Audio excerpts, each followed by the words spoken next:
बिस्मिल्लाहिर्रहमानिर्रहीम। अस्सलाम वालेकुम। PMF first year class.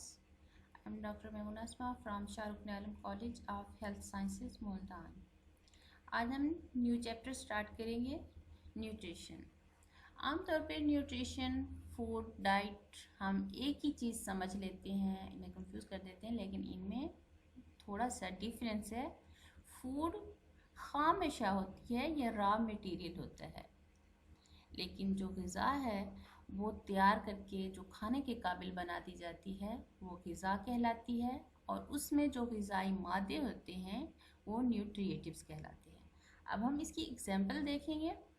Suppose हमने कोई सब्ज़ी लिया है, कैरेट ले लेते हैं, कैरेट गाजर हमने लिया है, वो वैसे ही है तो वो फूड है हमारे लिए। खाम अशिया है, कोई और सब्ज़ी ले लें कुछ भी, तो वो हमारे लिए खाम अशिया है, वो फूड कहलाती है। जबकि हमने उसी कैरेट का, उसी गाजर का हलवा बना दिया, जूस बना लिया, तो वो हमारे डाइट कहलाएगी। तो उसे पिया जा सकता है, खाया जा सकता है, वो डाइट कहलाएगी। और कैरेट के अंदर जो ग़िज़ाई मादे हैं, जैसे कि विटामिन ई होता है उसमें, तो वो न्यूट्रिएटिव कहलाएंगे। वो ग़िज़ाई मादे होते हैं जो उसके अंदर ग़िज़ाई मादे पाए जाते हैं, न्यूट्रिएटिव कहलाते हैं। ये तीन चीज़ें क्लियर होगी। खाम अशिया जो होती हैं, रॉ मटेरियल जो होता है वो फूड है, और जब उसे तैयार कर लिया जाए, खाने के काबिल बना दिया जाए, तो वो ग़िज़ा है, डाइट। एंड उसमें जो ग़िज़ाई मादे होते हैं, जैसे कि कार्बोहाइड्रेट्स हैं, लिपिड्स होते हैं, फैट्स, ये मिनरल्स होते हैं, या फिर विटामिन्स हैं, तो ये सारे न्यूट्रिएंट्स कहलाते हैं। वो चीज़ जो आमतौर पर तैयार शुदा हम खाते या पीते हैं, ग़िज़ा या डाइट कहलाती है। और इसका काम क्या होता है ग़िज़ा का?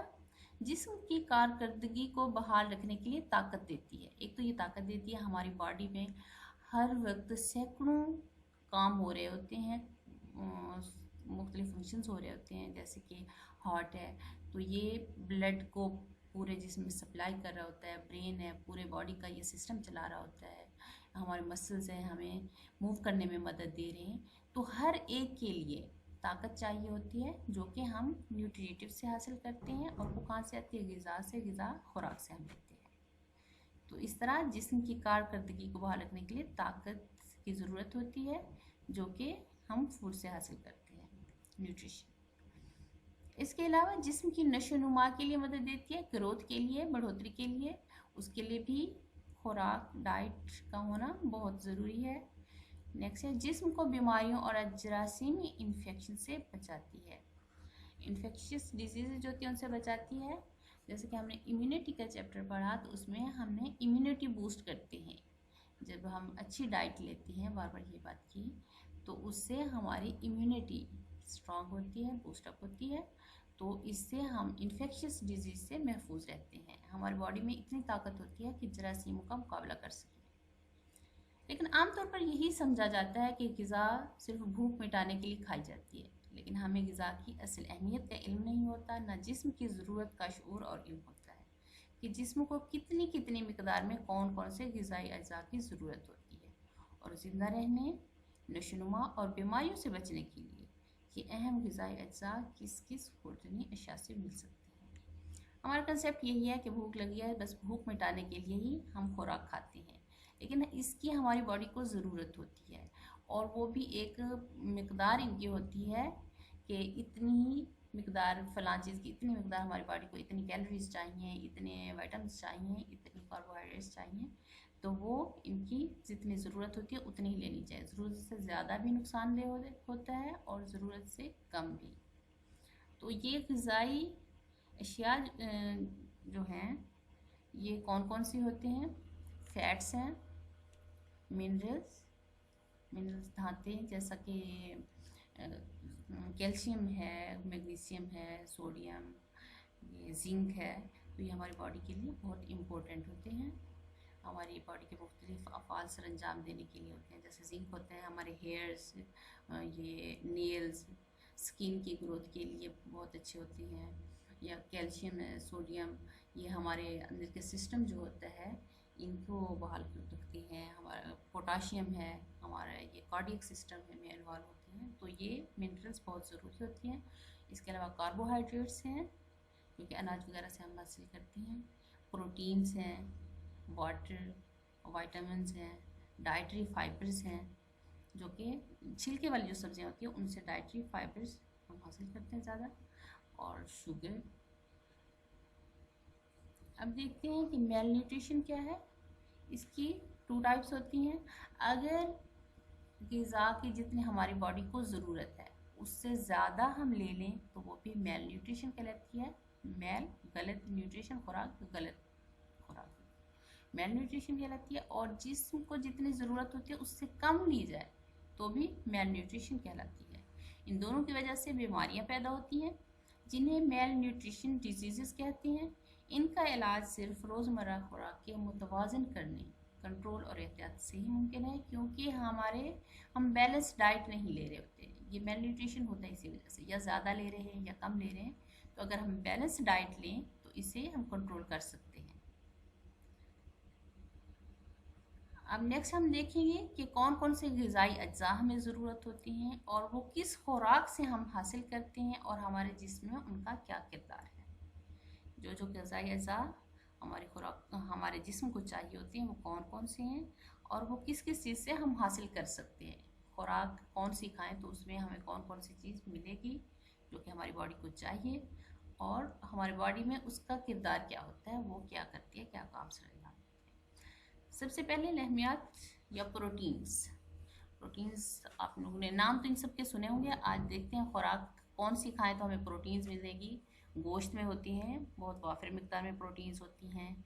मछली है, अंडा, बीज वाली जो सब्जियां वगैरह होती हैं उनमें, दालें और दूध और उससे बनी अशिया, इनमें प्रोटीन्स पाई जाती हैं। और ये हमें खाने क्यों चाहिए, हमारे बॉडी में इनका क्या काम है। इनसे पट्टे जो होते हैं, टिश्यूज़ होते हैं, इनसे हमारा जिस्म बना हुआ होता है। तो ये प्रोटीन्स हमारे जो टिश्यूज़ होते हैं उनको बनाने में मदद देते हैं। इसके अलावा खामरे होते हैं, एंजाइम्स को कहते हैं, एंजाइम। और हमारी बॉडी में पूरे जिस्म के जितने भी काम हो रहे हैं, जितने भी सिस्टम काम कर रहे हैं वो एंजाइम की मदद से काम कर रहे हैं।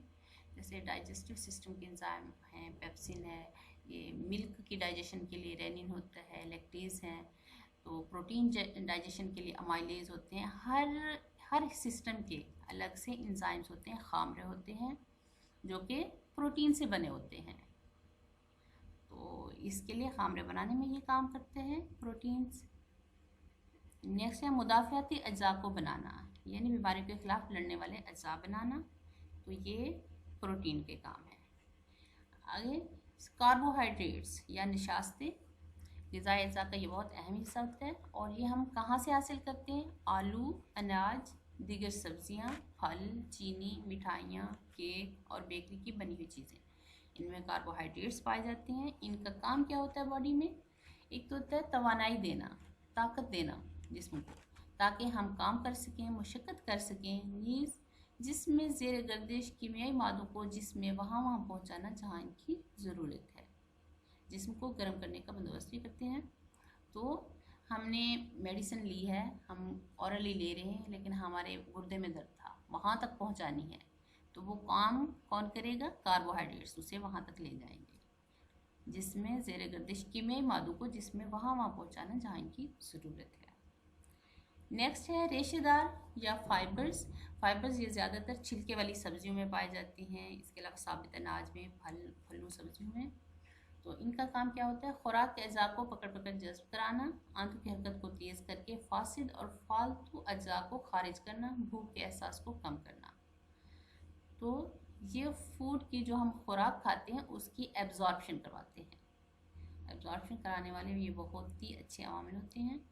इसके अलावा ब्लड प्रेशर, दिल के अमराज, मोटापे और डायबिटीज़ से बचाव में भी मदद देते हैं। आप लोगों ने अक्सर सुना होगा कि जो इंसान कहते हैं कि ये अच्छा बीपी का मरीज़ है या हार्ट पेशेंट है, मोटा है, डायबिटीज़ है, शुगर है उसे, तो उन्हें ये कहते हैं कि छिलके वाली सब्जियां खाया करें, फाइबर ज़्यादा से ज़्यादा लें, तो ये उनके लिए कारआमद होते हैं। इसके अलावा चिकनाई या फैट्स वाली चीज़ें जो होती हैं, फैट्स, ये कहाँ से हम हासिल कर सकते हैं, चर्बी से, तेल, मक्खन, मार्जरीन, ये मार्जरीन भी मक्खन की तरह की टाइप होती है, लेकिन ये जो प्लांट से ऑयल हासिल करते हैं उस तरह का होते हैं। गोश्त, मछली, दूध और दूध से बनी हुई अशिया, इनसे हम फैट्स हासिल करते हैं। तो इनका काम क्या होता है, जिस्म को गर्मी पहुंचाना, इनको हरारत देते हैं और जिल्द के नीचे तह बनाकर जिस्म की हरारत को कायम रखना। ये एडिपोज टिश्यूज़ की सूरत में जिल्द के नीचे रहते हैं, जो कि हमारी बॉडी का टेम्परेचर मेंटेन रखते हैं। और विटामिन ए, डी एंड के को जिसमें कारआमद बनाना। अब हमारी बॉडी में विटामिन हैं, हयातीन विटामिन ए, डी एंड के मौजूद तो हैं, लेकिन वो काम नहीं कर रहे होते, तो उनको फ़ाल बनाने के लिए क्या चाहिए होता है, फैट्स चाहिए होते हैं। इसके अलावा मेल फीमेल हार्मोन्स पैदा करना, इसमें भी फैट्स का ही काम होता है। नेक्स्ट है विटामिन्स या हयातीन। ये कहाँ कहाँ पाए जाते हैं, ताज़ा फल, सब्जियाँ, मछली, गोश्त, साबुत अनाज, इनमें पाए जाते हैं। और इनका काम क्या होता है, रोज़मर्रा के मामूलात और काम में तवानाई लाना, मादनियात के काम को जिसमें कारआमद बनाना। अब ये काम तो ये कर रहे हैं कि जिस्म को भी ताकत दे रहे हैं, स्ट्रेंथ दे रहे हैं, और दूसरा जो हमारी बॉडी में मिनरल्स मौजूद हैं उनको भी फ़ाल बना रहे हैं, उनको भी अपना काम को अपना कर रहे हैं मिनरल्स का। जैसे कि अब जिंक है, वो स्किन या नेल्स हैं, हेयर्स हैं, इनकी ग्रोथ में मदद देता है, लेकिन ये उसे सपोर्ट करेगा। विटामिन जो होते हैं उन्हें सपोर्ट करेंगे तो वो अपना काम करेंगे जो काम करेंगे। ठीक है। नेक्स्ट है मिनरल्स या मादनियात। ये ताज़ा फलों, सब्जियों, मछली, गोश्त, साबुत अनाज से हासिल होते हैं। और इनके काम क्या होते हैं, हड्डियों, नाखून और दांतों वगैरह को बनाना। जैसे कि हड्डियाँ या दांतें, ये कैल्शियम इनमें बहुत ज़्यादा मिक़दार में चाहिए होता है, तो उसके लिए वो भी मिनरल है कैल्शियम।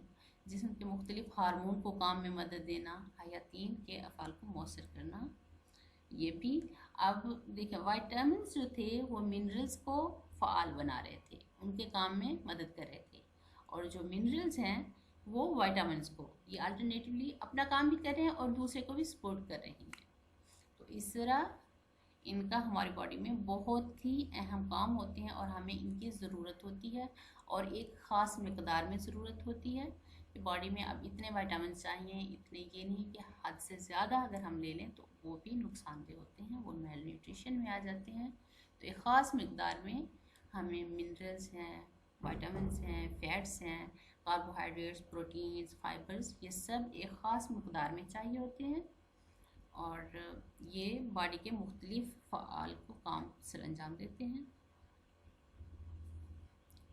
जब एंटीबायोटिक की दरियाफ्त हुई तो उस वक्त हर बीमारी की वजह सिर्फ़ और सिर्फ जरासीम ही मौजूद कहलाते थे। ये समझा जाता था कि हर बीमारी जो भी पैदा हो रही है वो जरासीमों की वजह से हो रही है, तो इसलिए एंटीबायोटिक जो होते हैं वो जरासीमों को ख़त्म करते हैं, तो एंटीबायोटिक ले ली जाए। लेकिन आहिस्ता आहिस्ता मालूम हुआ कि हर बीमारी की वजह इन्फेक्शन नहीं है, बल्कि खुराक में ख़ास मुरक्कबात की कमी की वजह से भी बीमारियाँ होती हैं। अगर खुराक की कमी हो जाए, मसलन अगर हमारी बॉडी में, जैसे बात कर रहे थे, प्रोटीन की कमी हो जाए जिसकी वजह से इंजाइम्स पैदा नहीं होंगे, इंजाइम भी प्रोटीन से बने होते हैं, इंजाइम नहीं होंगे तो हमारी बॉडी सही काम नहीं कर सकेगी। जो हमारी डाइजेशन के प्रोसेस हो रहे हैं, रिस्पायरेशन के हो रहे हैं, ये सर्कुलेशन के हो रहे हैं, ये सारे सिस्टम रुक जाएंगे, तो वो भी एक तरह की बीमारी हो जाएगी। तो वो किस वजह से हो रही थी, अब प्रोटीन हम नहीं ले रहे, तो इसके मतलब ख़ास मुरक्कबात की कमी की वजह से भी बीमारियाँ होती हैं। ये 15वीं सदी ईस्वी के वस्त में मालूम कर लिया गया था। उस वक्त ये भी मालूम हुआ कि जिल्द यानी स्किन की बीमारी स्कर्वी खुराक में एक ख़ास मुरक्कब की कमी की वजह से होती है। स्कर्वी जो होती है ये स्किन की डिजीज़ होती है और विटामिन सी की कमी की वजह से ही होती है। अब देखें, विटामिन सी की कमी हो गई तो वो जिल्द की एक बीमारी हो गई, स्कर्वी। 1601 में ईस्ट इंडिया कंपनी इस मर्ज़ के इलाज के लिए जहाज़ माल्टे लीमू का लेकर पहुंचा। अब ये तो उन्हें पता था कि माल्टे लीमू खाने से ये ठीक हो रही है स्किन की बीमारी, शायद उस वक्त ये पता नहीं था कि माल्टे और लीमू में विटामिन सी बहुत ज़्यादा होता है, ये ज़ख़ीरा होता है विटामिन सी का, माल्टे हैं, लीमू हैं, तीनों। तो वो उन्होंने उसे यूज़ किया, उन्हें लगा कि माल्टे लीमू खाने से ये ठीक हो रही है। तो वजह यही थी कि स्कर्वी जो हो रही थी वो विटामिन सी की कमी की वजह से हो रही थी, और माल्टे और लीमू में विटामिन सी पाया जाता है, तो इसकी वजह से वो ठीक हो रहे थे। 1888 में प्रोफेसर वंग ने मुशाहिदा किया कि अगर किसी आदमी को सिर्फ लहमियात यानी protein, fats, carbohydrates and minerals भी सही दिए जाएं तब भी सेहत और नशोनुमा ठीक नहीं रहती है, जिससे जाहिर हुआ कि कुछ और भी ख़ास अज्जा दीगर किसी खुराक में मौजूद हो सकते हैं। बाद में 1915 में दो साइंसदानों कॉलम और डेविस ने दूध में से इन कीमियाई मरकबात को अलहदा कर लिया। ये विटामिन ए और विटामिन डी थे। अब बाकी दूसरी चीज़ें अगर हम ले भी रहे हैं, ग़िज़ाई अज्जा जैसे होते हैं, फैट्स हैं, कार्बोहाइड्रेट्स हैं, मिनरल्स हैं, प्रोटीन्स हैं, इसके बाद भी उन्हें लगा कि कुछ और चीज़ें भी हैं जो कि बीमारियां पैदा कर रही हैं, जिसकी कमी की वजह से बीमारियां हो रही हैं। और बाद में उन्होंने दूध से वो मरकबात अलहदा भी कर लिए, vitamin A and vitamin D को। मीन के विटामिन डी भी उतने ही इम्पोर्टेंट है जितने के बाकी न्यूट्रिएंट्स। 1920 में प्रोफेसर डरमन ने इनको ज़िंदगी के लिए ज़रूरी मरकबात का नाम विटामिन्स रखा। इनका नाम विटामिन्स रखा गया। आज 21वीं सदी में दाखिल होते वक्त भी विटामिन्स पर बहुत ज़्यादा काम हो रहा है, ख़ासतौर पर विटामिन ए की अहमियत पर काम हो रहा है। बाकी भी सारे विटामिन्स बहुत इम्पोर्टेंट है हमारी बॉडी के काम सर अंजाम देने में, लेकिन विटामिन ए जो होता है ये आँखों के लिए तो बहुत अहम होता है, इससे बीनाई तेज़ होती है। इसके अलावा ये स्किन है, हेयर हैं, इनके ग्रोथ के लिए, और इसके अलावा respiratory system, digestive system, reproductive system इसमें, और सबसे बड़ी बात ये इन्फेक्शंस को भी कम करता है। तो विटामिन ए बाकी भी बहुत ही इम्पोर्टेंट है, और विटामिन ए पर बहुत ज़्यादा काम हो रहा है। तो ये हमारे ग़िज़ाई अज्जा जो कि हमारी बॉडी को जिनकी बहुत ज़्यादा ज़रूरत होती है, और ख़ास उनकी बैलेंस डाइट लेनी चाहिए। ख़ास उनकी जितनी मिकदार चाहिए होती है उतनी ही, ना ज़्यादा ना कम, उससे मेल न्यूट्रिशन डिजीज़ हो जाती है। Thank you.